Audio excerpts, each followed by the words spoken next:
Ladies and gentlemen, please welcome Director of Program Management, Windows User Experience, Jensen Harris.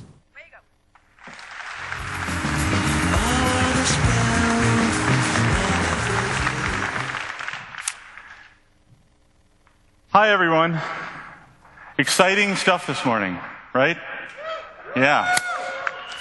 So it is a great pleasure to be able to kick off the 3 big picture talks this afternoon that stand between you and your new PC. On behalf of the team who has been working on the product that you saw and you're going to see this week for the last 2 years, it's such an incredible moment for us. I feel very proud to be able to finally share what we've been doing with you. The first of the big pictures, the one that I'm going to be giving, is really about as you start to envision the apps, the Metro-style apps you're going to build, what are the characteristics that are going to make those apps great? My team worked on the UI that you saw demoed this morning. I'm certainly going to be doing some deep dives into aspects of the UI, but I also want to help you leave with an understanding of some of the principles and philosophies that led to the creation of this new Metro-style UI. So it's both going to be demos, but it's also going to be some of the thoughts behind it and how you can infuse that same design thinking into the Metro-style apps that you create. So you heard this morning about Windows Reimagined. And it's necessary to not just reimagine Windows, but also to reimagine the apps that run within Windows. Because without apps, well, there's nothing. And when I think about this opportunity, let me actually come over here and do a demo. So you saw this morning. Bring it up on the screen here, number 48. There we go. This is the lock screen.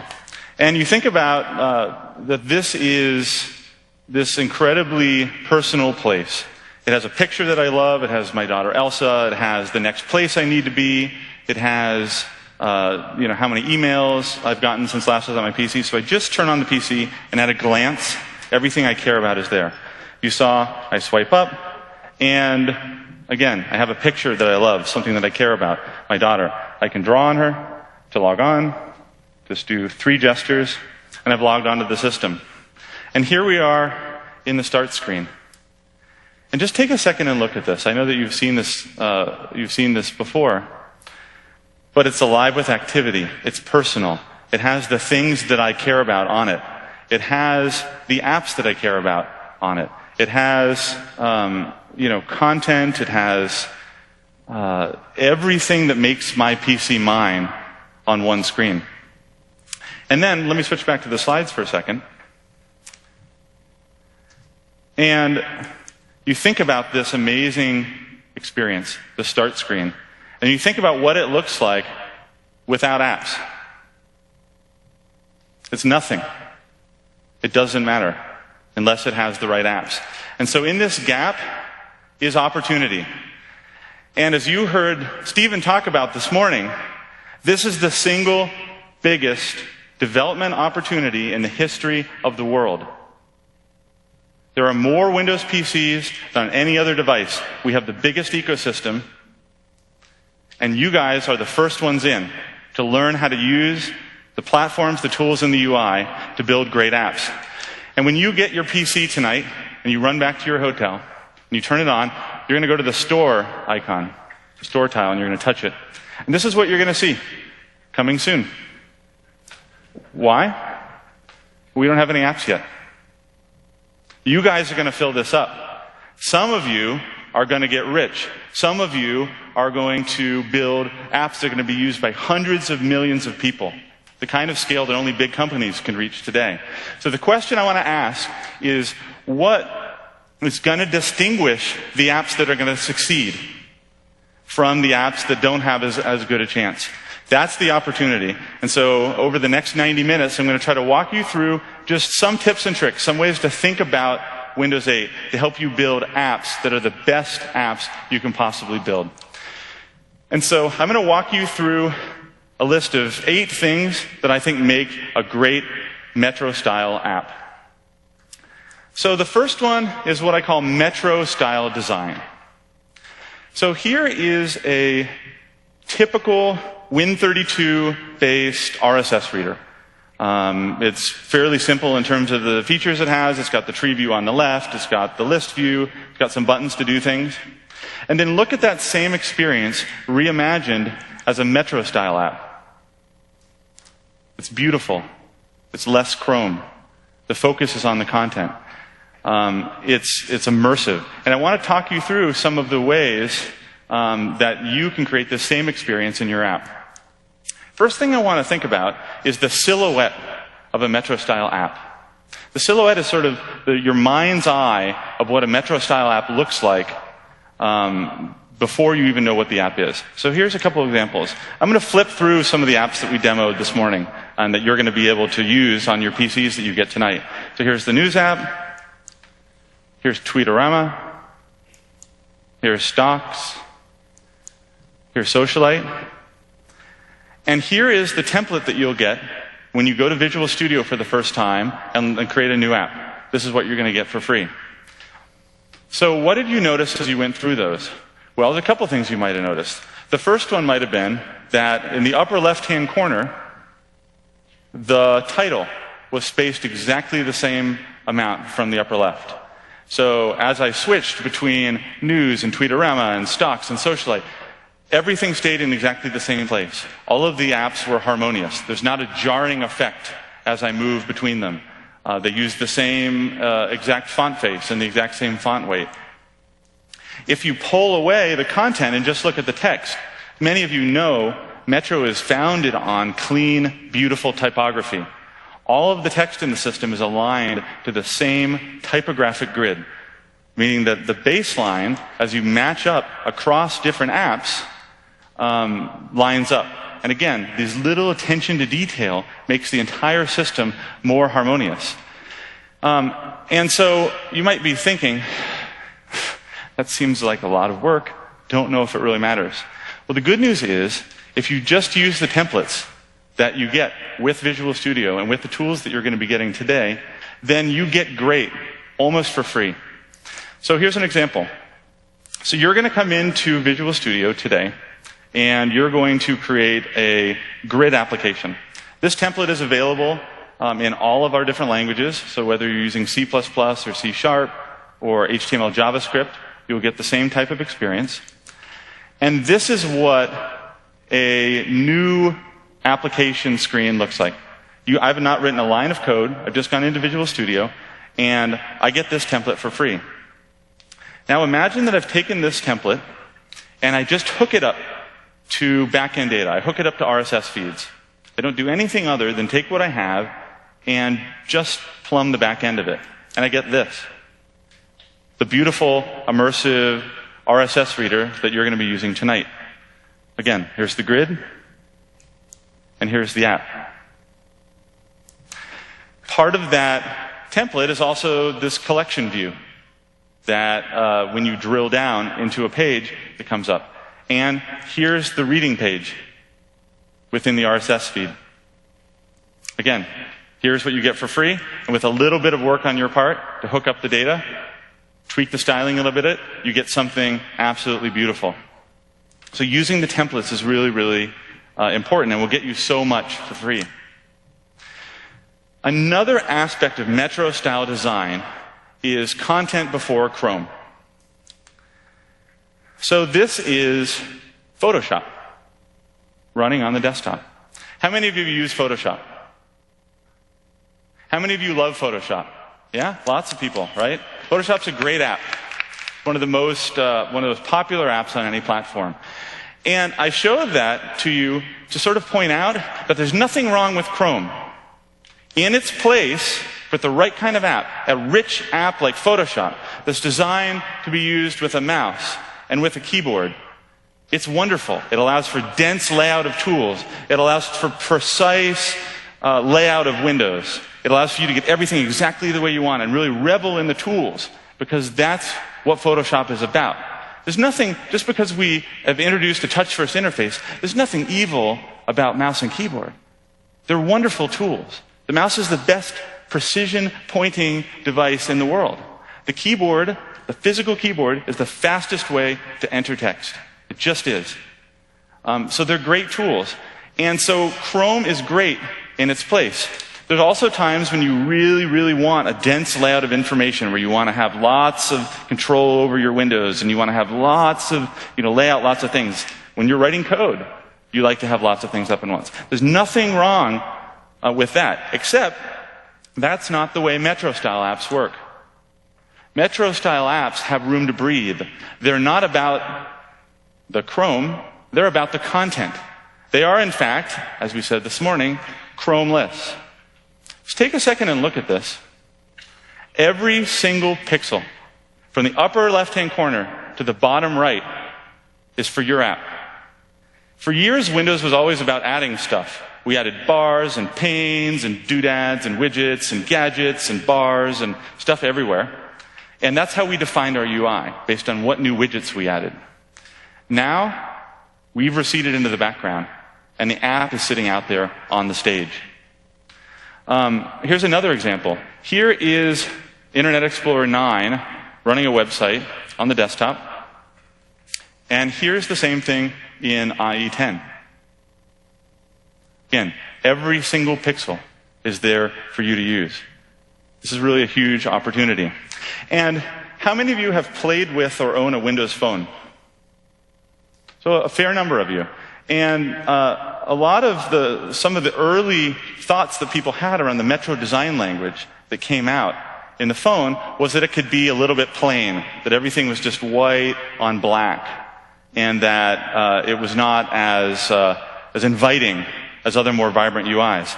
Well, the thing that you have to keep in mind, as I show you the weather app that you're going to be playing with tonight, is that Metro is about clean typography and about content first, but it can also be beautiful and stunning.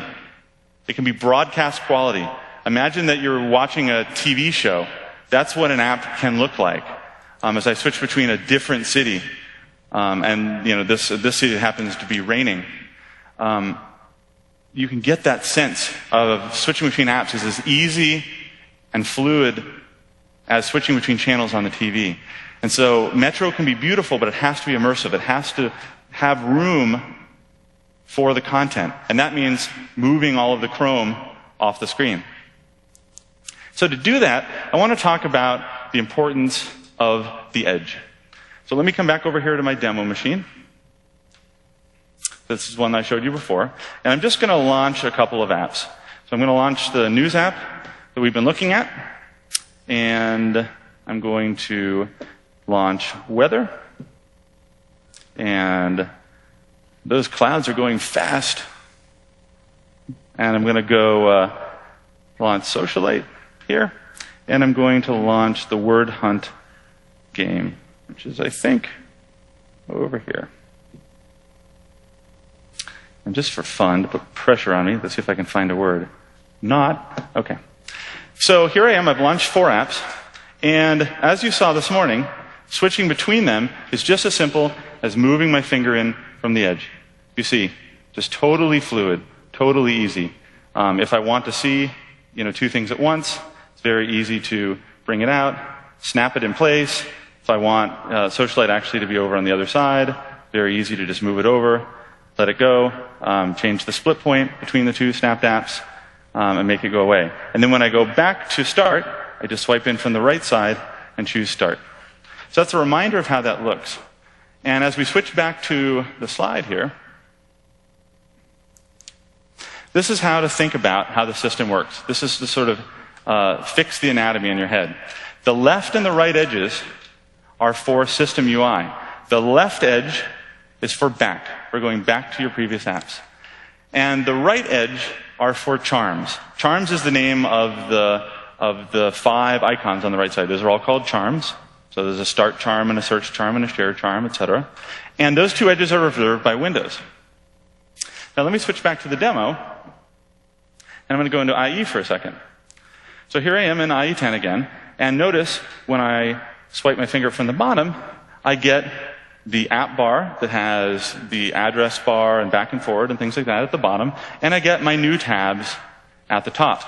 So if I create a new tab, I can do that. I also could have, if I wanted to, swipe down from the top to bring up the same UI. So if I swipe down from the top, it brings up the tabs as well. So switching back to the slides now for a second, it's the same idea for the system that it is for the app. So the top and the bottom edges are for the app. And so this is for you to put your UI in, your tools, and your Chrome. And the top and the bottom do the same thing. So we don't want to have lots of like rocks to look under. So if you swipe up from the top or the bottom, it does exactly the same thing for the app. So when you think about how to actualize content over Chrome, it says don't clutter your canvas, your app, with controls all over the place. If you have a button or a control that is really, really important and frequent, sure, you can put it on the canvas. You should put play in your music app right there, because people are going to expect that. But everything else you want to put in the app bar that's brought up by one of the edge gestures. And why do this? Well, it means that as you switch between apps, you don't have to learn a different rock to look under in every single app. I don't know how frustrating it is to use phones and tablets and pads and all sorts of things out there, and every single app has invented a different way to get between their sort of reading or viewing mode and their get to the tools mode. So we just sort of said, how about we just come up with one simple, easy way to do that? And if all apps follow suit, then people will know how to use every app just out of the box. I also want to talk, as part of Metro Style Design, about comfort and touch.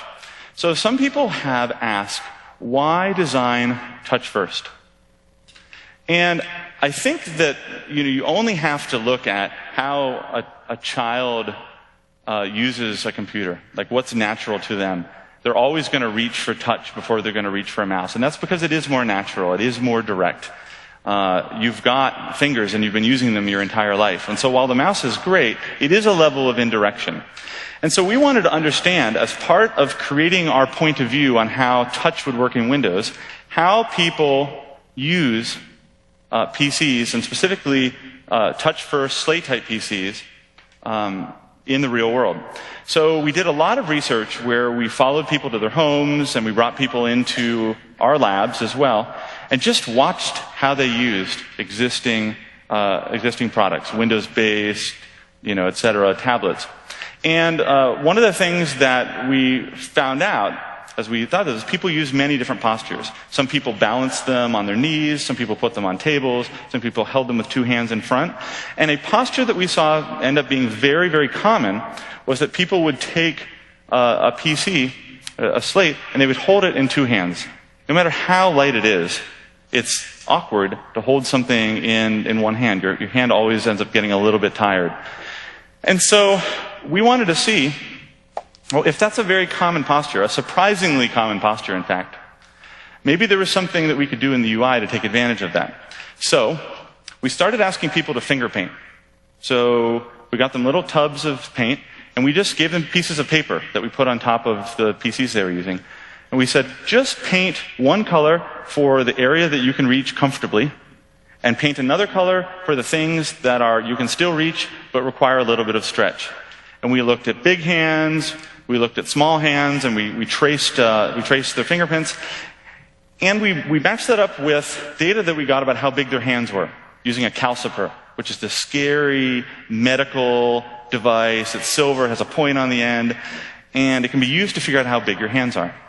And we entered all of this data that we learned into a program that actually helped generate heat maps for over a wide range of people where they could reach comfortably, not as comfortably, and really, really uncomfortably.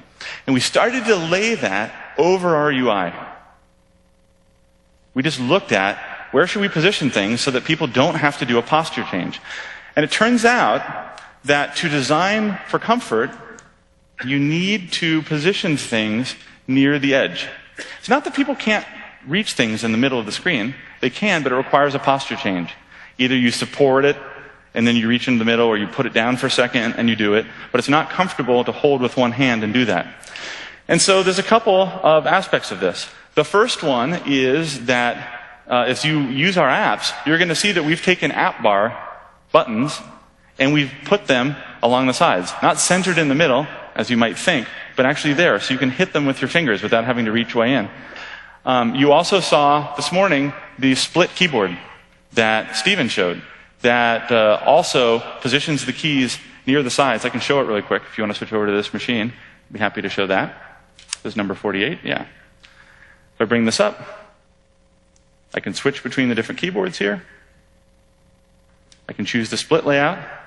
And what we've done is these keys are actually directly under the green section of the overlay that I showed, meaning that they're positioned exactly where people are most comfortable reaching them. So it's just a little bit of the attention to detail that we put into comfort and touch. So now, I want to sort of put it all together. So I showed you this RSS reader at the beginning, this Win32-based RSS reader, and I want to walk you through the steps that I would think about in terms of reimagining this as a Metro-style app. The first one is that you want to just remove lines and boxes. Put some white space in and just get rid of all the extra lines. So notice, from here to here, just remove a bunch of the lines. And we removed also blurs and gradients and all sorts of other accoutrements that actually are just detracting from the content. The next thing that we've done is we've removed everything except for the content. We've taken all of the commands and we've put them away. So all you have now are just the RSS feeds and their categories. We put the commands in the app bar, and where there's a charm for a feature, like search or share, we don't replicate that within the app, as you'll see later, but we put it inside of or we use the charm instead. Now we take it and we use typography. And typography makes it more beautiful. We show hierarchy with typography. So the categories are bigger text, while the body text is a little bit smaller. And finally, we align it to the grid. And in fact, we take all of the clutter out and we sort of lead with the content, with the pictures that are beautiful. And so those are the steps that you take to reimagine your Win32 RSS reader as a Metro-style app. So, and as you see, very, very beautiful. So these summary slides are mostly for when you're rereading the deck, but it is really, really important that you reimagine your app. A Metro-style app is not just a Win32 app that you get to compile with the new APIs. It needs to be reimagined. It needs to be beautiful. It needs to be touch first, and it needs to lead with the content. Many of these apps are going to be a little bit smaller in scope than a traditional monolithic desktop app. They're going to be more tailored. They're going to be great at doing something, not mediocre at doing a whole bunch of different things. That's how your app is going to get noticed. I read on the blogosphere this morning that some of you were playing Keynote Bingo, and the winner was Fast and Fluid. There's a reason why. Fast and Fluid is one of the words that we injected into the design process, 2 years ago from the very beginning. We have it. In fact, many of you have seen those YouTube videos that we shoot from our design room that's just a few doors down from my office, actually, and we have Fast and Fluid sort of up on the wall for everyone to see. How many of you saw the original YouTube video that we posted in June of the new UI for Windows 8? So one of the things, and I just have it playing down here so that you can sort of remember it a little bit, one of the things that people really said about it was it felt almost magic, because the finger was just moving along the screen gracefully, and it felt so fast. It felt like you weren't seeing lots of stabbing, you were seeing fluid motions. And there's 3 ways that we really created this experience, or created this feeling of fast and fluid. And I'm going to go through each of them now. The first one is just performance. And I know performance is always important for every app, but there is something different here. When you have a mouse, this is indirect, meaning you do something here, and then you're looking at a screen. And so when there's a lag, it's actually kind of okay. You expect it. You've grown used to it. There's already an indirection in place. But when you're using touch, it's so direct. If you touch the screen and nothing happens, it feels horrible. It feels like the machine's dead. It feels like the PC is broken. And so we're not going to be able to hide behind, the old tricks of, not caring about responsiveness. And you're going to see, as you walk through the dev model, and you have a chance to see all of the work that we've done to enable asynchronicity, to provide for a responsive UI, that we're taking this very, very seriously. The second thing is animations, and this is easiest just to visualize. But a fluid interface is one that something is always coming from somewhere and going somewhere. There's always an animation. There's always a detail there. It's not just something appearing. Let me just show you sort of what this looks like. If I switch back, this is just an SDK sample that you guys will be able to download from the SDK. Here, I'm going to launch. And what it just shows, it's just illustrating a few lines of animation code. And watch as I do add an item here. And I'm going to add an item without any animation. This is sort of traditional Windows today. Very functional. Great. But pedestrian, doesn't feel fluid, feels like minimum amount of quality, minimum amount of work put into it. And now let me show you the same thing, except with animation. And it's subtle. But notice how everything has a place. Things show up. If I delete, things move up into their place. It is totally a different night and day experience. One thing says quality, fast and fluid, beautiful. The other thing says crap.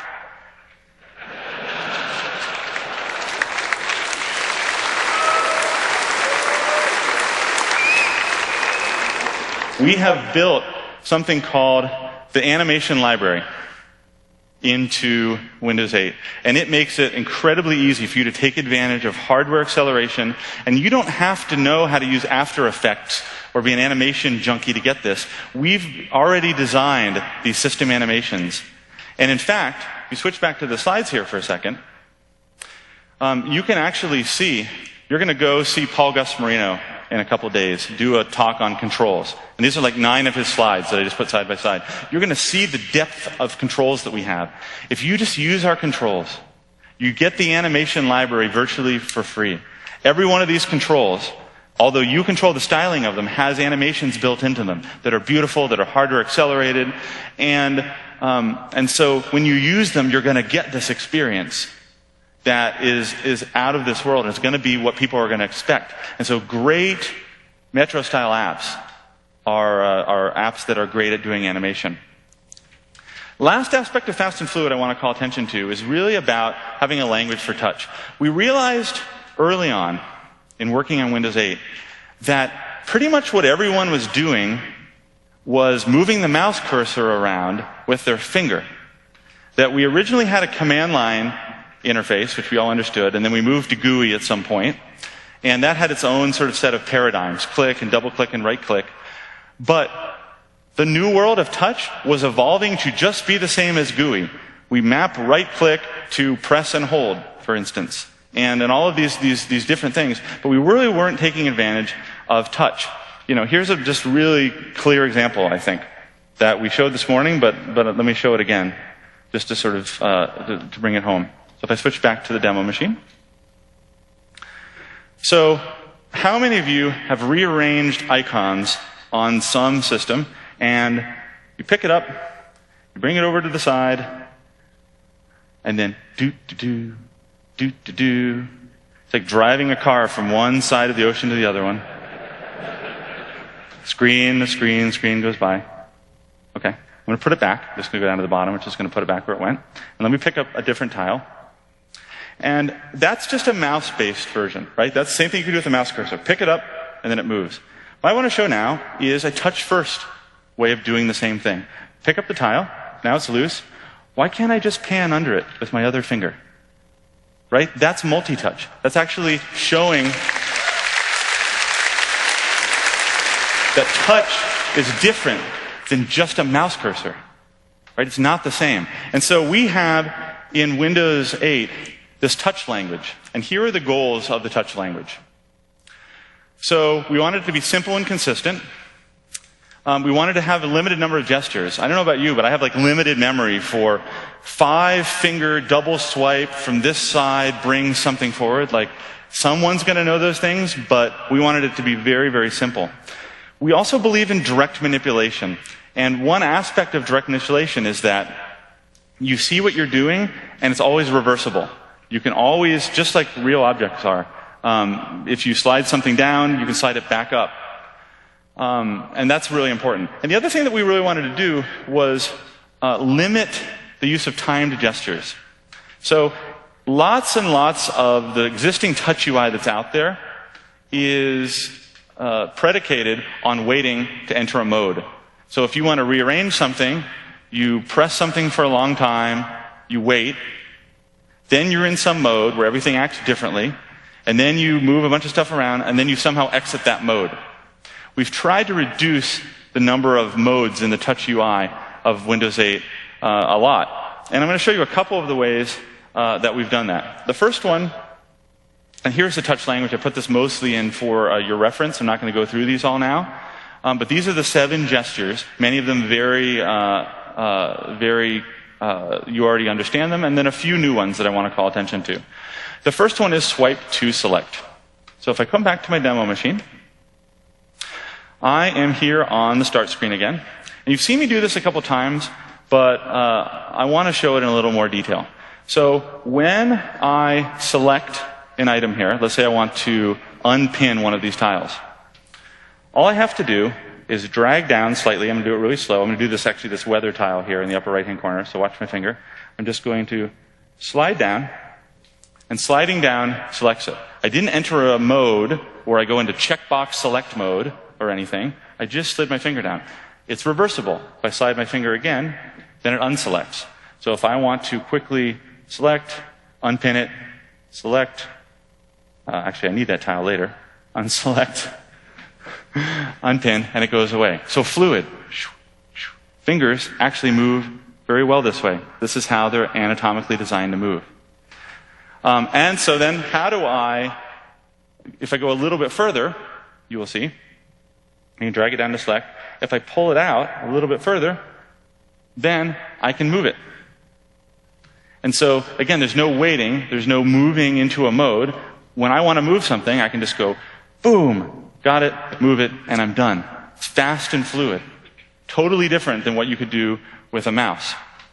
Another one of these that I want to show, well, actually, let me show this in a couple of other apps, actually. I almost threw away this tile by mistake. Here I am in my News app. So what I showed you isn't just for the start screen. It's actually for your apps as well. So I can come in here and say, I want to view this, and slide down this. You can pick 3 or 4 articles that I'm interested in, and then choose this Magazineify down here in the app bar. And that will actually take all of the articles that I saw and put them in one place. So again, swipe, swipe, swipe, swipe, and I'm done. Another example of this, an app that you're going to become very familiar with in the coming days and weeks is the Conference app, which you're going to get tonight, which actually is a list of all of the sessions and things like that. And it's a really cool app. Oh, I get it. You guys want to know what the sessions are?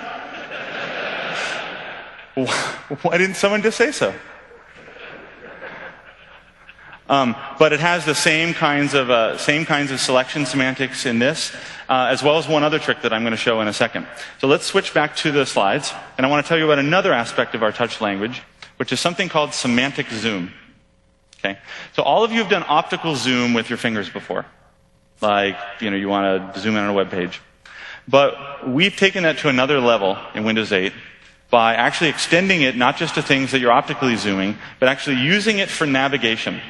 So one of the holes we saw in touch was that moving across long lists of content can be really cumbersome because you have to pan for a long way. Scroll bars, it turns out, with the mouse actually have great ways of doing this. They've got move a page at a time. They've got a lot of times skip all the way to the end. And so we wanted to see what could we do to build the same kind of thing except in a touch-first way. So here's how semantic zoom works. I'm going to switch back to my demo machine. And here I am in the start screen. And if I want to move quickly to the end of the list, yeah, I could do pan, get all the way there. Or I could take my fingers, 2 fingers on the screen, and simply zoom out. And I call it semantic zoom because notice as I do that it's actually not just optically zooming, it's actually showing a different semantic view of the information. It's showing the icons and other things that make sense at this zoom level. Once I'm here, I can either zoom in on the thing at the left to get there, or I can operate at sort of a higher semantic level. Like, for instance, I can select one of these, just like I would normally select a tile, or I can even move them around, just like I would move a tile around as well. And so semantic zoom is a way of making it super fluid to get from here to there in just one gesture. Here's another example of it. Here's an app. Sorry, it's actually in here. That's called Game Reviewer. It's here next to my Xbox Live tile. And what this is it's just a sample app that shows a bunch of Xbox 360 games. And again, you can see this is a pretty long list. But what I can do, just to see the list of categories, is take my fingers, zoom out, and I get sort of this semantic view, and then I can zoom back in on the one that I want to see.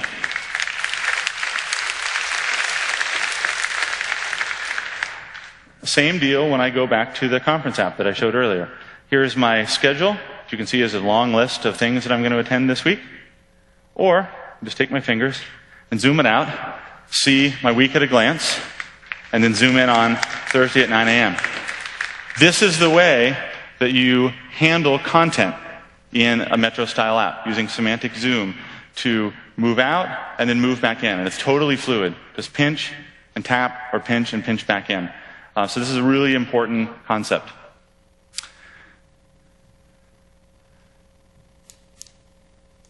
So the last thing that people really ask is, what about mouse and keyboard? We've seen all of this touch-first interaction.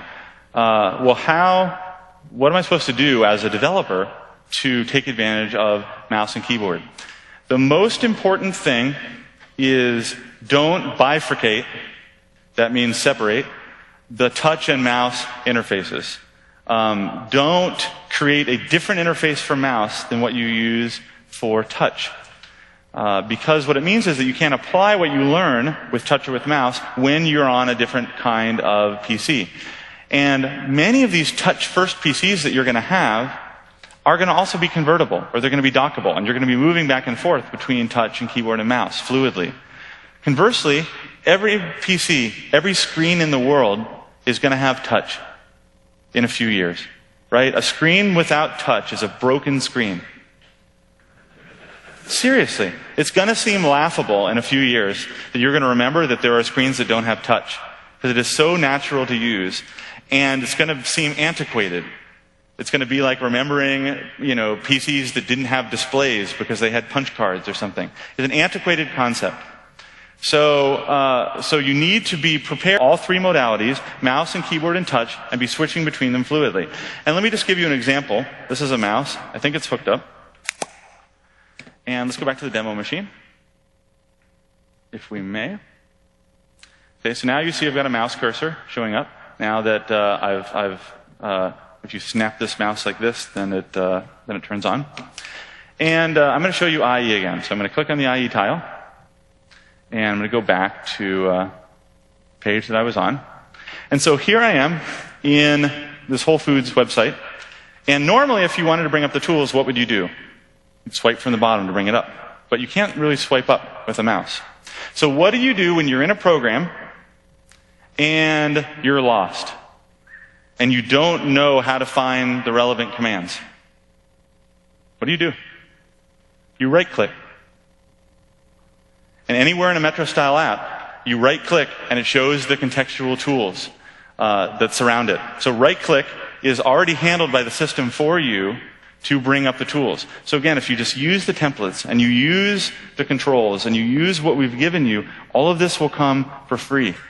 And you will find that the controls go from touch to mouse to keyboard in a very fluid way.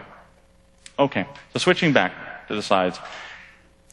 The summary here really is that fast and fluid is incredibly important. You're going to hear, or even though you're making fun of us for using fast and fluid again and again, we're just going to keep saying it, because that's what Windows 8 needs to feel like. And you guys are going to write the code that are going to help that be true in the apps as well. And embrace the touch language. Learn it. There's a great talk that two of my colleagues are giving, JK and Kai, that I have listed at the end of this, on the touch language, and you'll see all the background of how it got created and learn how to fully embrace it. I really encourage you to go to that and learn how to build great apps for this new, novel touch language that is not like what anyone else has done. And so we really need to understand how to apply it. Next is really about scaling your app beautifully. So look at this. You saw Mike and Julo show all of these PCs, and every one of them is running Windows 8. Every one of them is running the start screen. But if you look at it closely, you probably notice there are some differences here. So this large Asus screen has 5 rows of tabs. The slate running right next to it has only 3 rows of tabs. And so there's already, you can tell that there's different scalability at work here. And as you look across the variety of form factors, well, this is both your opportunity, but it's also a potential extra work you have to do if you don't understand how to actually scale beautifully across these different form factors. Because it's not just one, it's several. The good news is that we've made this really, really easy. So switching back to the slides here. So when you look at the form factors you're going to be scaling across, you're going to be looking at tablets below 10 inches all the way to 27-inch screens and above. You are welcome in your app to say, hey, I only run on an 11.6-inch slate. That's 16 by 9. And you could say that. But you're not going to get as rich as if you target the world who's running all these different form factors. Another thing that you're going to be seeing is high DPI screens are coming. I've seen them. They're beautiful. The screen manufacturers are doing an amazing job of creating these. Just looking at the difference between 16 by 9, 1366 by 768, and then an HD 1920 by 1080 screen, the text is so much sharper. It's so much more beautiful. And these are just going to become commonplace. So when you look at how you scale your app, and again, this is the Newsreader app, you look at the difference between it at 10 inches and how it scales up. This is the Samsung device you're going to be getting. And then we move through typical laptops all the way up to an all-in-one. You can see that there are a few things we need to consider in building a UI that works great across all of these form factors. The great news is that the built-in templates and the controls, they already provide great scaling support. I mean, HTML and XAML were both already built for scalability. Right? Web pages already run on all of these machines, and XAML's been great about that from the beginning. But it does mean that you will want to provide 3 sizes of assets to be ready for HD screens in the future. This 100% asset that you see here is the one that when you're debugging on your Samsung Windows Developer Preview PC, you will see show up there. The 140% is the one that shows up on sort of the same screen except like a more HD. This laptop's already running at 140. And then 180 is the size that runs on the Ultra HD screens that are going to become commonplace in a couple of years. If you provide these 3 asset sizes, or even better, vector art, like SVG, or you use CSS primitives to draw your UI, or XAML, then you're covered. And we don't anticipate ever asking for another asset size. This isn't a like one time we ask for it and the next year we're like, screens are getting bigger and then here's another asset size. And we're not going to keep asking you to redesign your apps. We believe that this gets us through the effective DPI at which humans can perceive on a screen. So think about this from the beginning and you will gracefully scale across the widest variety of PCs. So then you think about what are the different views of your application that you have the opportunity to provide. So this is the first one. This is the baseline. This is the 1024 by 768. You don't have to do anything below this. You don't have to mess with 800 by 600 or 1024 by 600 or anything. And every app will need to provide that view. You'll also want to provide a widescreen view. And think about this as the Samsung slate that you're going to get tonight, except in its full view. So the entire screen used for your app. You also are going to create a snap view for your app. And the snap view is the snap region over there on the side. And I'll talk about that in a second. But you are going to provide that view. That's one of the views that your app is required to give. And then, optionally, you may also choose to provide a portrait view of your app. And certain apps work really well in portrait. Some people have asked why are we showing so many things in landscape? Why aren't we sort of portrait first? And there's lots of apps that work really well in landscape. Lots of apps that can lay claim to working well in portrait as well. Certainly games and video and things like that work really well in landscape. But there's also another consideration. And again, look at the PCs behind me. You're not just writing for slates. How many of you have a portrait laptop? Okay, someone. A few people. But the vast majority of people have monitors and laptops that are landscape first. So you'll definitely want to provide a landscape view, but you may want to do a portrait view. And I'll show you portrait running. I think we ran out of time to really show it this morning, but I'm happy to show it to you, just so you can see sort of how it works. So here I am. Let's try to get this on the screen. Oops. Let's go back to the start screen here. Zoom in on this a little bit. So here I am in the start screen. This is the machine that you guys are getting tonight. And I'm just going to flip it. As I do, you'll see that the start screen moves into portrait mode, just like you'd expect. I can launch the news app. Sorry, the news app, runs great that way too. I can put it back. Here we go. Sorry, here we go. Again. So we have all the capabilities for you to support this in your app. It's just your choice whether you choose to provide that view or not. But it's there, and you can be playing with it. You can be playing with it tonight. So snap. So every app must implement a snap state. This is not an option. You can choose to leave it empty, but that will be weird. I would recommend filling it up. And it actually is a huge opportunity for you. It invites people to keep your app on the screen longer. And the way to think about these is it preserves the user's context. It's not like a special gadget view of your app. It is actually your running app. It's a fully functional version of your app, and it's just a different view of the same content the user is looking at. So as they move something from the main view to the snap, you shouldn't feel like you've lost context. And this isn't actually a big deal.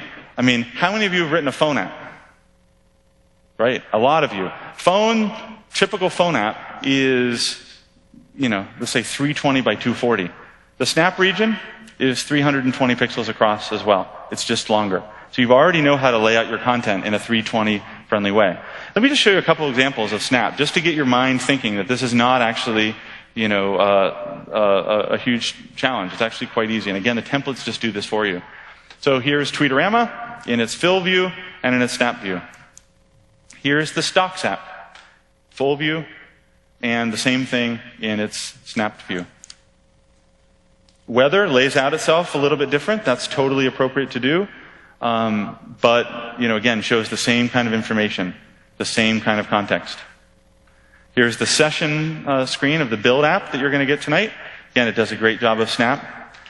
Word hunt, you can play it in the big screen or the small screen. It doesn't pause itself or go into a weird mode. You can use it equally well in both places.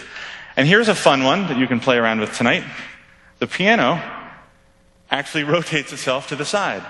So you can rock out, and maybe put your drum app in the main part. So you can have some fun with this. But if you do a great snap state, you actually make people want to keep your app up. And there's so many great scenarios for this, because we know people do two things at once. One of the first things we realized when we started thinking about immersive apps was that in reality, people's brains are wired today to do two things at once. You can keep up with the feed that you're watching while browsing the web.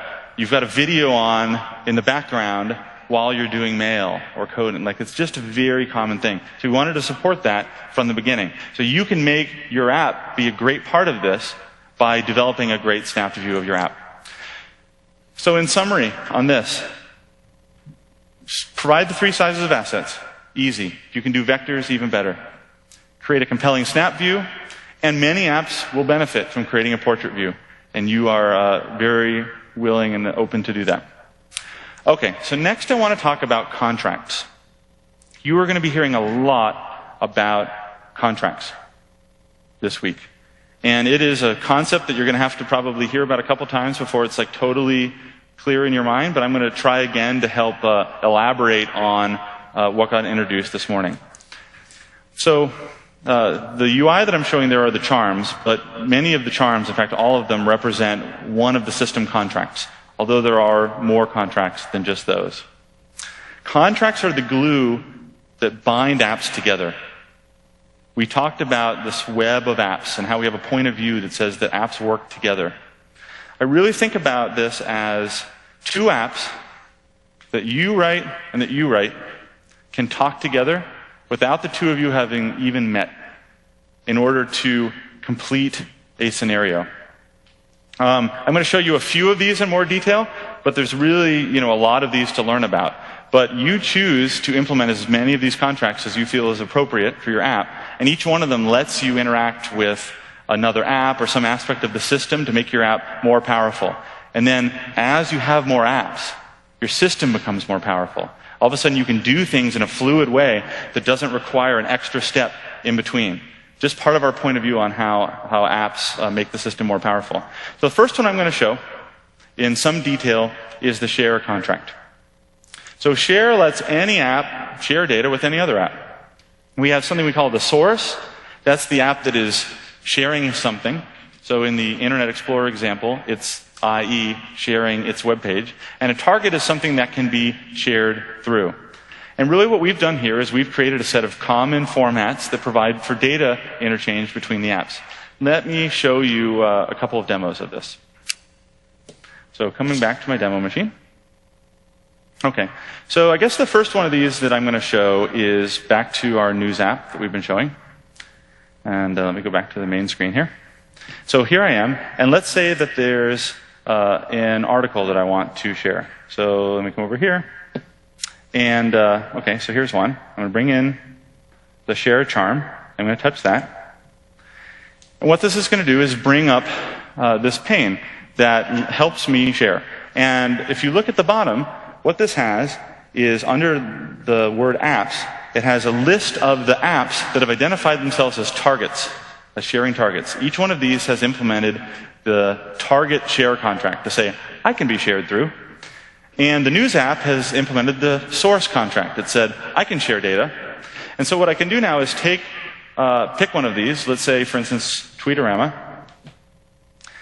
And what actually happened here was that a view of Tweetorama launched inside of this pane. So what this isn't is some one-size-fits-all, view that Microsoft has created that we try to wedge all sharing into.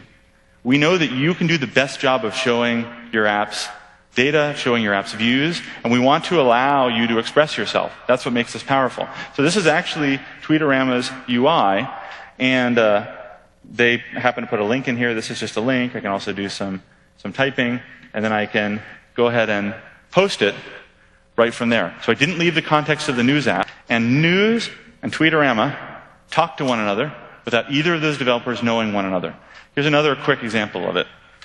So you guys are going to get to play with a simple app called Paint Play. And maybe some of the interns that worked on that are here, so you can clap. And this is just a simple, simple painting app. And I can draw some stuff in here, just a multi-finger sort of painting app. And I can come into Share. And this time I can choose this app, FriendSend. FriendSend happens to support the format that Paint Play was sending out. Paint Play was sending a picture, and FriendSend can receive a picture. I can also add a message. I can choose who I want to share with, and then you can see that that actually is getting sent up. And I can tap away, and that will continue to share in the background. So two apps working together because each app implemented one side of a contract. This is a really important concept in Windows 8. So, should you implement the share contract? Every app that's possible should be implementing a source. Like, your app should allow sharing from it. And in the broadest set of formats possible. That makes you the most compatible with the most other apps out there. In terms of targets, we don't think every app should be a target. But this isn't just about sharing to social networks.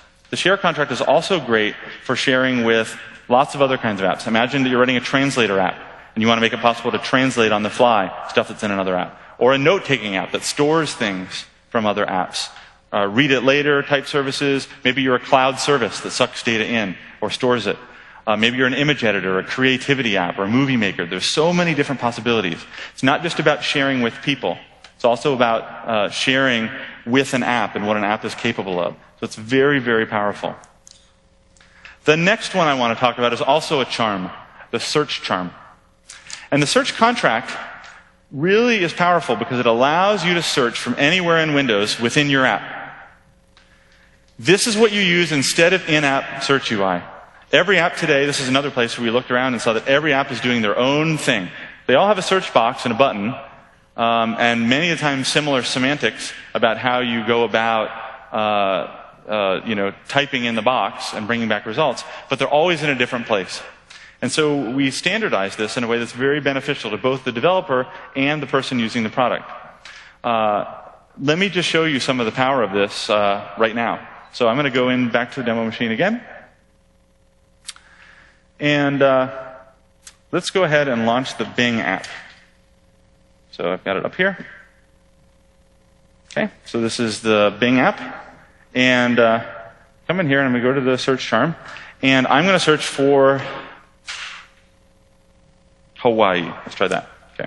I'm going to touch in here. And I'm going to start typing.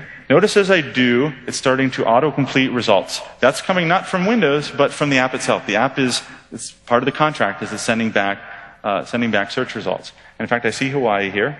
And I'm going to touch that. And then the Bing app is able to bring back results in its own UI. So this is actually Bing's UI, not our one-size-fits-all UI, and bring back results. So I could plan my vacation here, but I want to see what things people are saying on social networks about Hawaii. So I can just touch the tile right below it, Tweetorama, and it's going to perform the same search, except this time in the context of Tweetorama. So now I can see what people are saying on social networks about Hawaii. Or maybe I want to see pictures of Hawaii. So I'm going to touch PicStream, which also supports the search contract. And it's going to bring up what it knows on Flickr about Hawaii, what pictures are out there on the internet from that. And so each one of these apps can show in its own UI the view that makes the most sense. This app may have decided that just a progress bar is the best way to represent its search results.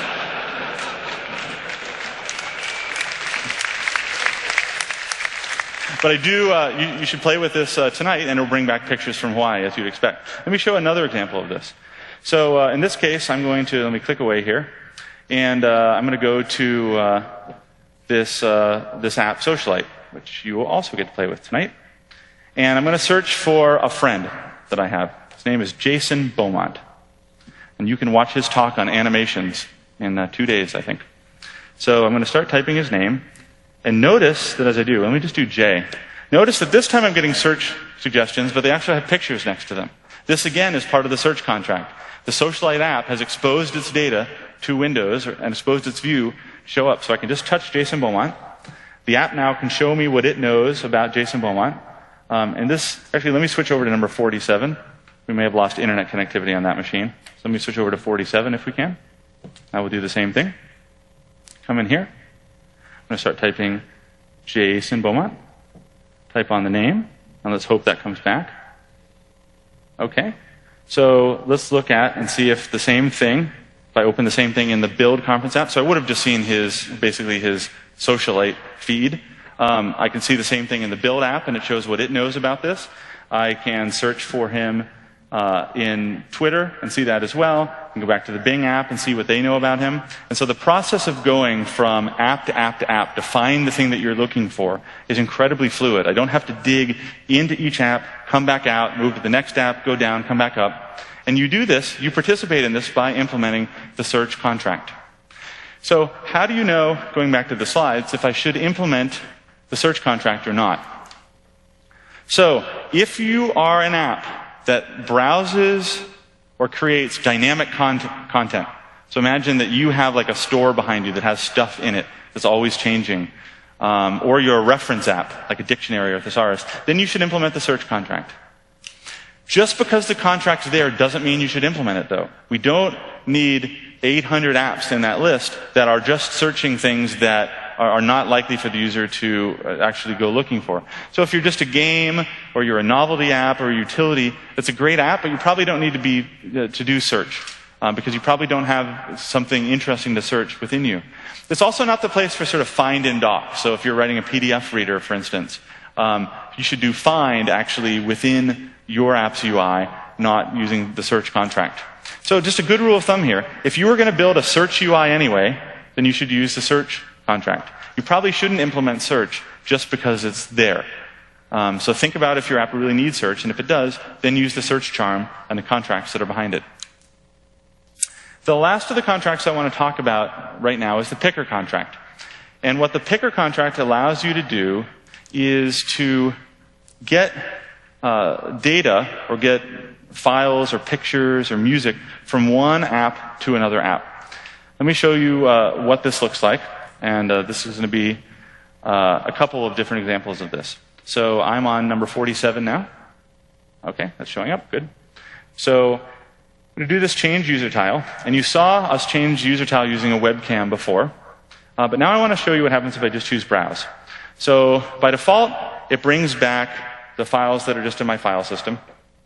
It's actually a huge advantage. Like actually, when it turns out, where are my pictures? Like some of them are on web services, an awful lot of them are just on my hard drive. So this is like a big, this is a really big thing. And of course, this isn't just local system. This is the network. This is other computers at home, other computers in a home group. It's any PC I can get to. So even though I'm sort of skipping over this, this is a big deal. This is actually where your content lives today, is in PCs. But we also know that your information also lives in services and in other apps. And so the way the picker works is you can not just go between things like documents and pictures and other computers on your network, but between other apps that have implemented the picker contract. So in this case, there are 4 apps in here. One of them is Socialite, which just wasn't connected to the network, but let's see if it works. If it doesn't, I will switch to a different one. Oh. So this is actually pulling photos from my social network. So imagine that I come in here and I know that I have an album online, and it has pictures of me that people have tagged. And I'm going to choose that. And now I haven't done the interim step of taking my picture from Facebook or from Socialite and taking it to my hard drive, saving it, and then bringing it into the other app. I've just gone from app to app together.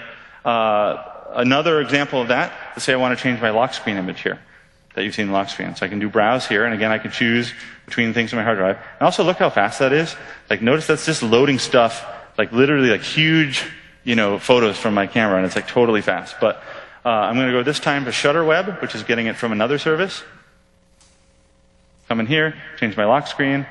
2 apps working together to complete a scenario. I can even hook up apps, again, that don't know anything about one another. I'm in Tweetorama. Let me go back to the main page. I'm going to choose a picture. I'm going to choose a picture from Socialite that I know I have here. Let's come into here, choose this one, import, post. Now, 2 different services, 2 different apps working together to complete a scenario, windows in between, and neither of the apps need to know anything about one another. That's what the picker contract creates. So coming back to the slides again. The reason to do this is as someone who's writing an app that's service-backed, it allows your data to stay in the service. Today what's happening is every one of these scenarios that I showed, you go to the social network or app, and you save something to your hard drive. So now you have a one-off that's just sitting there. And then you go into the other app and you find the way to move it into that. And then you just get little turds of files sitting everywhere. You no longer have but they are sort of. You end up with, one-off versions everywhere because the services can't interact with one another. So we're creating this layer between the apps that allow them to work together. And that's part of what makes Windows 8 contracts really special.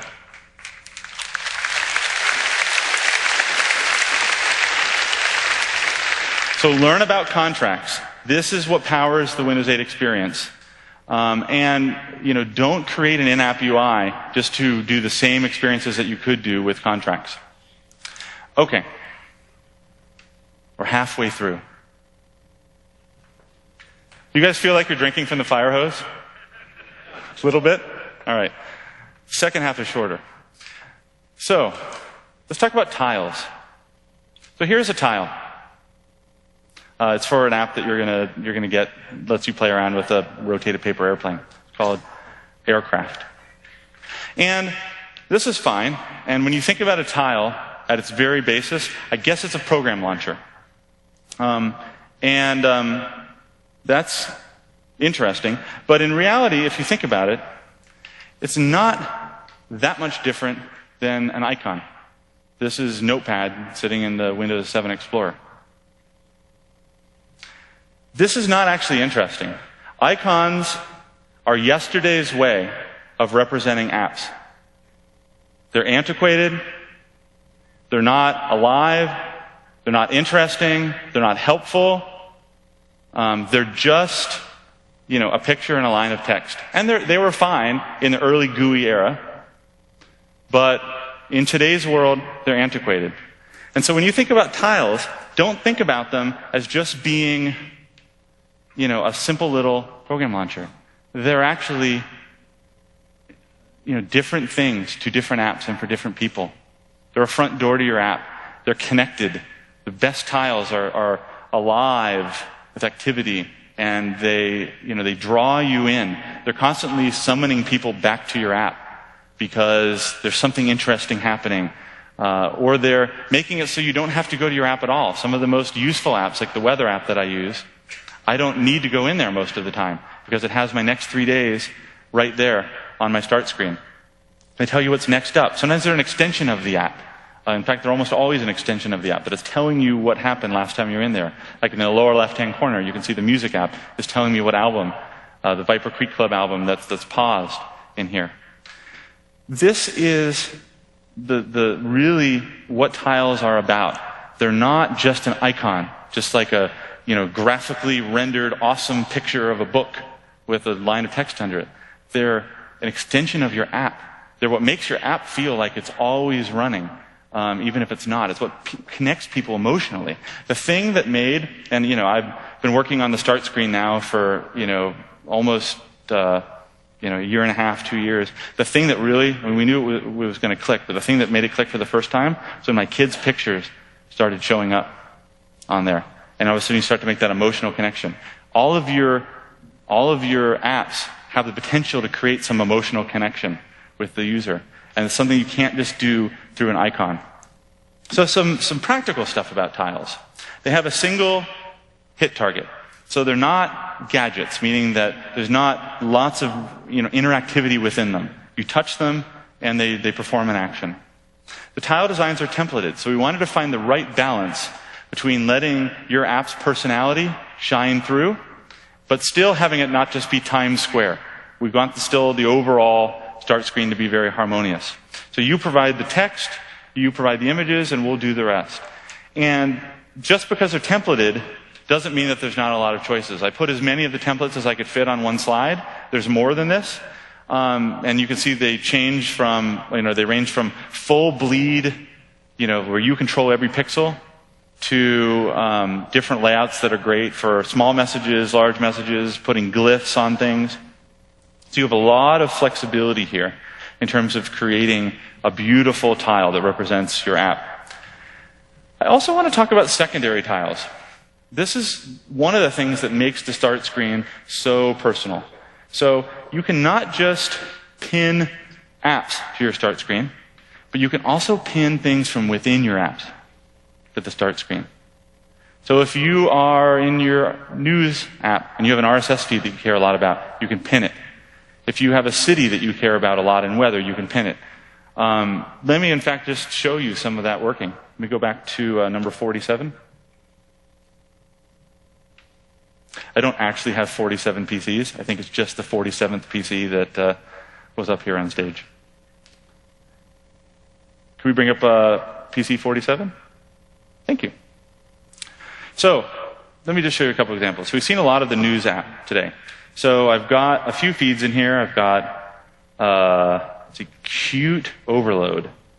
Okay, so this may be something that I care about a lot. It looks like it's mostly cute pictures. So I'm going to tap on it to go into Qt Overload, and I'm going to bring up the app bar. And you see I have a glyph here, a button for pin. So I'm going to touch that. Let's try it again. Come back. Let's try this one. Pin. Let's switch to 48, shall we?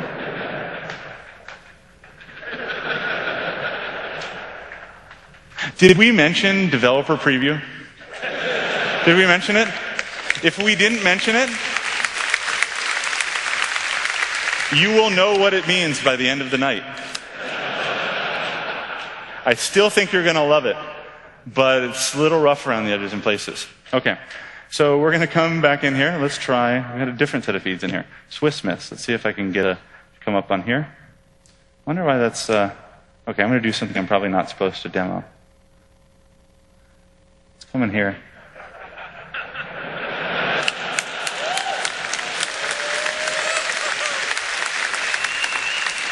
One tap and it's dead.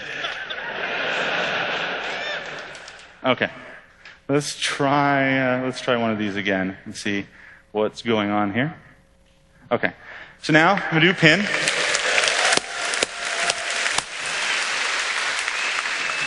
Good trick that you will become familiar with. And I'm going to choose pin to start on this design milk. And what you're going to see now, if I go back to the start screen, is this tile here at the side now represents that part of the news app, of the Design Milk app. And it has all the capabilities of a normal tile, meaning that it can peek, it can animate, it can show me things from it, I can rearrange it, just like any other tile, I can put it next to here. In fact, you can see a whole bunch of these already created, like all these people here are from my social app that I've pinned. I can do the same thing actually from weather. Do I still have weather, or did I kill that app? There it is.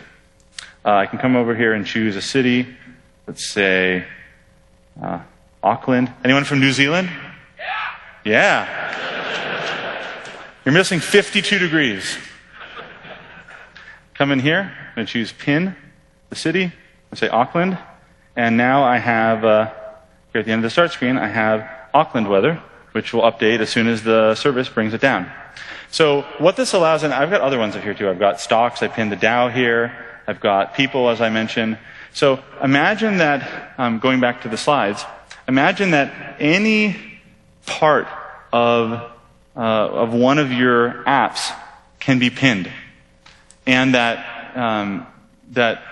actually makes your app more sticky, because people can come back to just the part they care about. And it makes the start screen so much more personal, because it's not just apps, it's also cities and people and stories and levels and sites and just everything I care about in my digital world laid out how I want it laid out. Alive with activity, always updated. I find myself more often going back to the start screen just to see what's going on. I don't have to constantly launch apps and say, hey, is there anything new going on in Engadget? I don't know. I can tell that there is because it's there on my start screen. I can go and see everything in one glance. And you will, once you use it, you will get addicted to it, and everything else will feel antiquated. That's what it's like. And you can bring that experience to your own app by allowing secondary tiles. So invest in a great tile. They're not just icons, they're an extension of your app. And I want to go a little bit further than that and talk about connected and alive. A couple of other things that we really tried to add to the feeling of using Windows 8. From the beginning, we've talked about Windows 8 being alive with activity. Right before Build started, a week ago, we met with the marketing people. And they're like, yeah, I know you guys have used Alive with Activity, but we ran it by a focus group, and they envisioned snakes and spiders when you mention Alive with Activity. And so you probably shouldn't use that word. Use something else, like brimming with activity. And we said, well, how about if I just tell everyone that it's not about snakes? And they said, well, we don't recommend using it. And I said, okay, thanks. So Windows is alive with activity.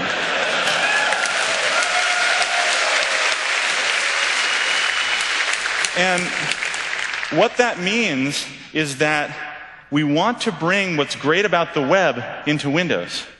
It's alive, it's connected, there's always something new to do and to see. There's always something drawing you in, there's always a new place to go.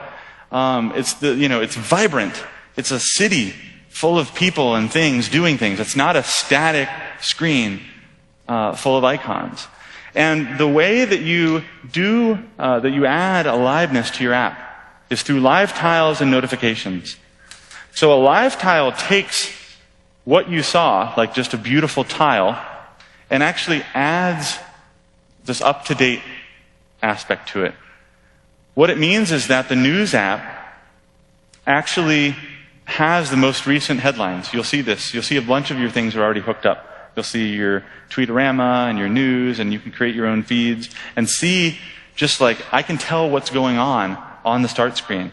It actually makes it more likely that people are going to put your app on the first page, because we found that people create pages of stuff that they care about. Let me switch back to, let's do 48, if we could.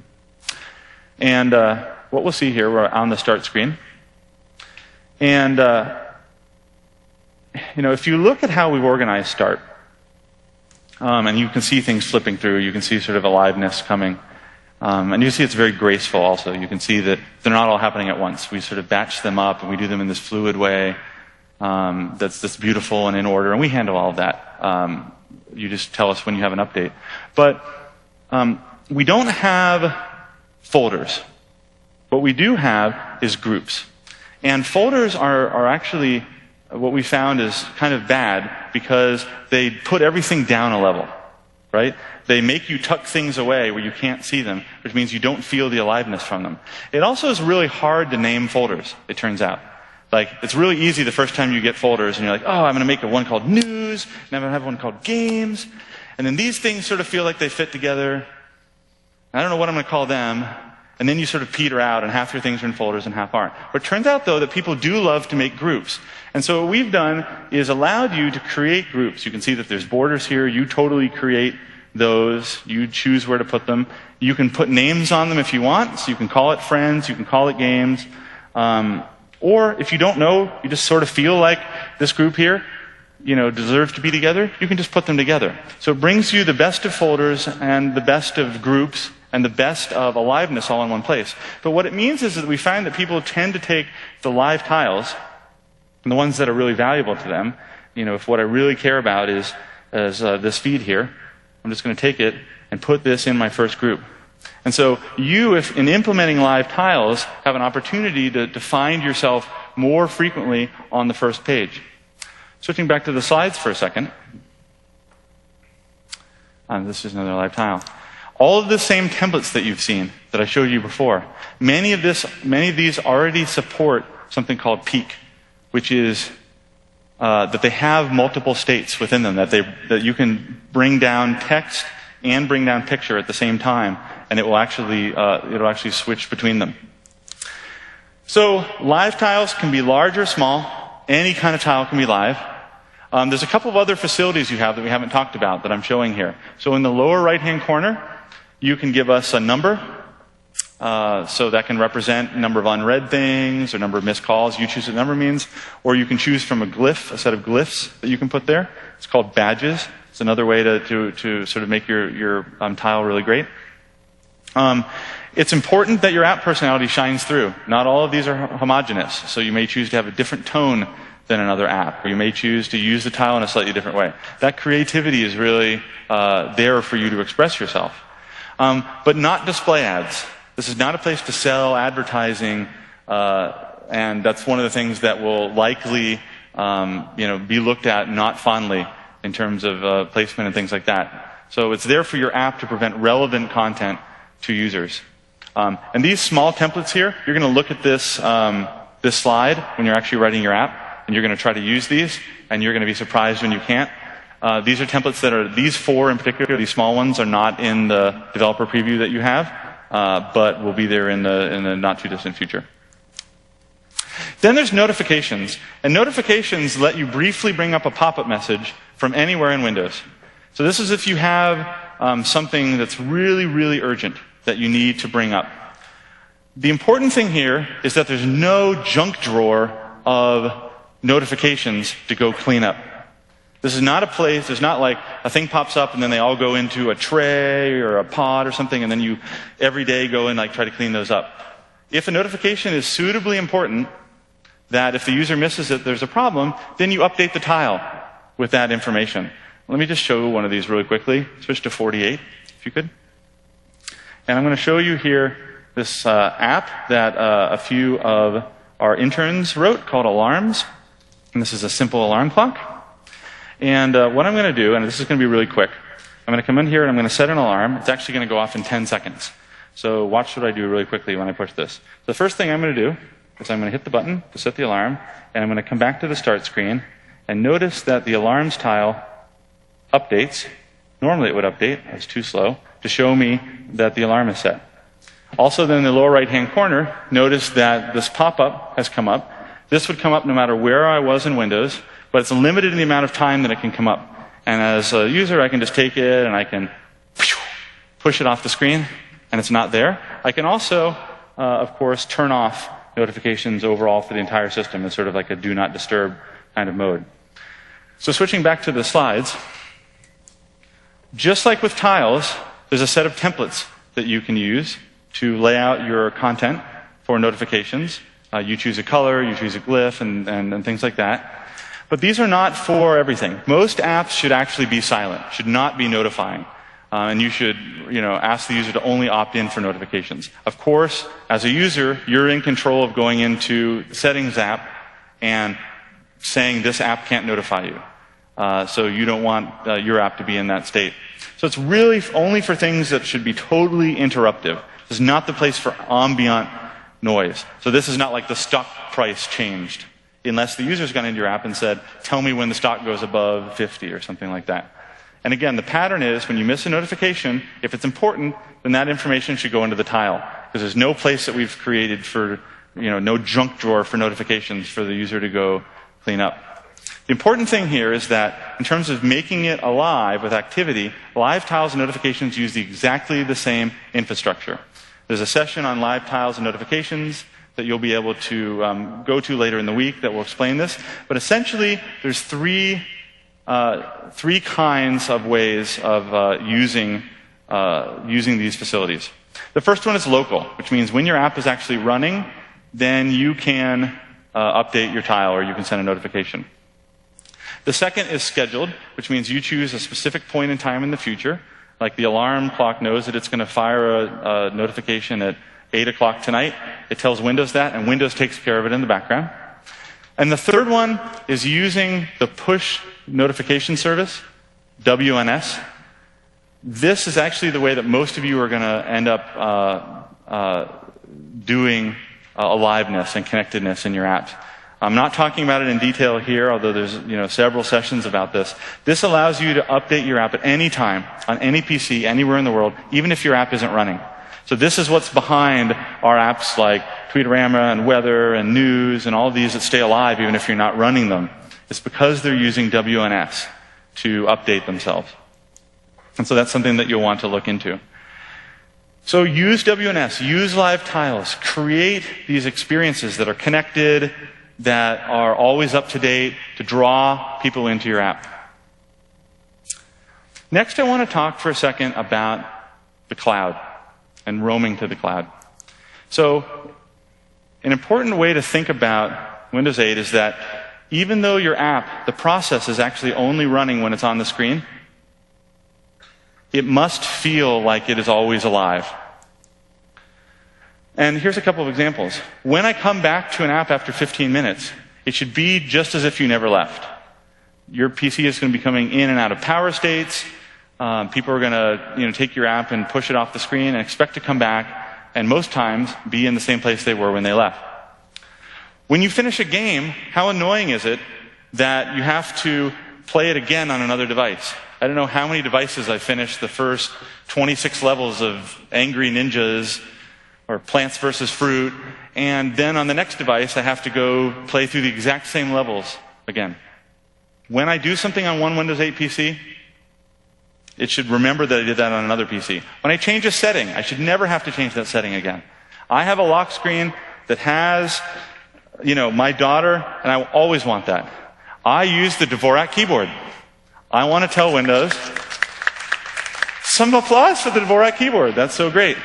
You will find that we have the first ever shipped inbox touch Dvorak keyboard for those 5 of you like me. But now I've digressed. I shouldn't ever have to tell Windows that again. It should remember that. And especially as you imagine that we roam through all of these different PCs over here. This isn't about one device that you have as just a luxury. This is about all of my devices run Windows 8. My slates, my laptops, my desktops. And so I expect the same experience on each of them. When I complete a level of Labyrinth on one machine, it should remember and start at the next level on the next PC. When I tell the weather app that I prefer Celsius, then it should remember that and always show me Celsius. This is made possible by the cloud. And there's lots more information coming on this. But in a nutshell, most users are going to log onto their PCs with their Windows Live ID. That doesn't mean necessarily a Hotmail account. It could mean their Gmail account, but it's backed by a Windows Live ID. Every app is getting an allotment of per user cloud storage for settings and for state and for a small amount of user content. Not gigs of storage, but enough that you can roam your state and that you can roam your settings. And Azure, of course, as part of our cloud story, makes it incredibly easy to add additional services on top of that. And so every app is just going to get this out of the box. And so when you think about settings, for instance, this is something where you expect to enter something once and never have to enter it again. Let me come back to number 47 for a second. And I'm going to quickly come into the video app. So the way that settings works is one of our charms. I'm going to tap it here. And as you saw this morning, it has system settings at the bottom, and then it has app-defined settings at the top. So this video settings, help, and about are actually things that the video app has provided. You shouldn't have your own settings UI within your app. The settings charm is the way to do that, and you can build your UI any way you want within using this framework. You can do the same thing with another example of this, the weather app. I already showed you the Celsius thing has the same thing. It has weather preferences, and it's got Celsius and Fahrenheit in it. So going back to the slides for a second, once I set those settings, you should put them in a place where they get remembered, which is in the sort of roaming settings part of the system. And you'll learn about that. Another important aspect of roaming is process lifetime. All great Metro-style apps preserve state as they go and do not require explicit save. In fact, this is imperative because what's going to happen is when your app gets pulled off the screen, it's going to have about 5 seconds to do whatever it wants to do before it's suspended. This is what my PC full of apps looks like. You can see the CPU is at 1%, even though I'm running in the user's mind, 15 different apps. That 1% was rendering Task Manager, in fact. And when I bring one of these back, as you'll find out, they're instantaneous. Everything that we've showed you, where you've seen me go in the back stack and bring something out, those are all suspended apps that are getting rejuvenated and brought back to life. But as an app, you may never get out of suspend again. So you really only have 5 seconds to save your state. So you're going to need to be saving it as you go along. Which of course means from a user point of view, I don't have to worry about saving my stuff. So it's really important as I move between machines that I get that same experience. So an example, and I showed a few of these, like you'd expect to remember Celsius versus Fahrenheit. You'd expect to remember the feeds that I subscribe to. You'll see this working already in the build that you're getting. The news app, if you set up feeds, if you say, I love this feed, it'll be there on your other PC. In terms of state, if I'm writing a reader app, I expect it to remember where I was last time I was there and pick that up on another PC. It should remember the last checkpoint in a game that I completed. It should remember the last track I listened to in music. So it's about, on any device that you're on, Windows knows you, it remembers you, and it makes a seamless experience. Last one of these, and this is just one slide. We have something that we believe in that's called the Metro-style design principles. And there's one session that Sam Moreau is giving that outline this. And it's really just these 5. And these sort of underline everything that we've done in Windows 8 in terms of how we decide sort of the right path for doing something. We believe in craftsmanship. We believe in being fast and fluid. And all these different things. And so I just urge you to go learn about these and think about them and think about how they may apply to your own app. And there's a session that I'll point you to where you can learn more about these, but they're very, very important to us. And they've been very helpful in creating this. So it's your turn. This is a huge opportunity to start a new ecosystem, the biggest ecosystem, the most important ecosystem, and the one that can potentially change the most people's lives and experiences with their computing devices. I wrote down 8 talks that go into a little more detail about what I showed. You might want to just write down these numbers here. These slides, of course, will be available as well to help plan what you're going to be doing over the next few days. And these will go into greater depth in some of the concepts that I introduced. So again, learn these 8 traits. They're not the only things that you need. You also need a great idea. You need to be bug-free. You need to, have interesting content. But if you do these 8 things, you are really far along the way to creating a very successful Metro-style app. This is really the beginning. Today represents the beginning of a journey that's going to last probably decades. And you guys are in the ground of creating amazing apps that are going to be unlike what people have seen on any platform. And you're going to build them on devices that are more flexible, that are more amazing, that are more varied than in any other ecosystem. And that all starts today. And so these are some of the tools and philosophies that you can tuck in the back of your mind and revisit in terms of making beautiful apps. You're going to go take a break now, and you're going to come back, and Alesh Holacek is going to come back, and he's going to write code for 60 minutes, and he is going to show you how you take all of these ideas and these principles and actually turn it into running apps. So thank you very much, everyone.